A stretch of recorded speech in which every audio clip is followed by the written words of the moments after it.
Hi guys, welcome to TFA Files TV. We are back again with the latest gossip nyaya dziri kupisa dziri kutenderera pasocial media. Zvanyadzisa guys, musadhiki yese Mozambique, Congo neSouth Africa ndo dzauya kusoti congratulations kuna ED mushure mekunge zviri kunzi naChamisa akariga live and straightforward masikati machena. Saka pama 16 countries emusadhik 16 countries pangoya countries 3 chete, Mozambique, Congo neSouth Africa.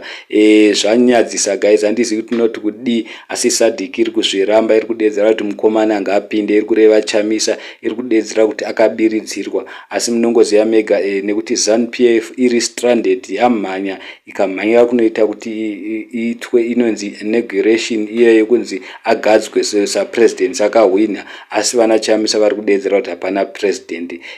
Zimbabwe yese iri kudedzera kuti hatina president muZimbabwe kunze kwaChamisa.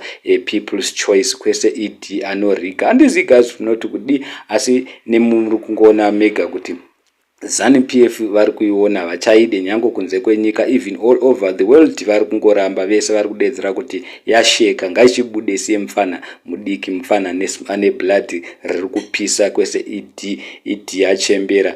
Akabuda anogona ngopinza vana Chiwenga, kana vana Chiwenga vakabuda opinzawo chembere. Panongopinda chembere dzega dzega, panongopinda vana sekuru vega vega. Saka ndo zviri kurambwa nesadhik yazviramba. Saka pana vanhu vauya vakawanda pakati pe16 countries pangouya 3. Zvinonyadzisa guys.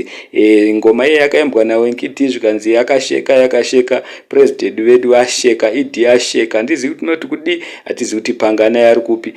Akahwandawo akangoti zizi, asi nyaya iripo ndeyekuti zvanyadzisa pangouya vanhu 3 chete. Munongoziva mega Ramaphosa anotinyadzisa.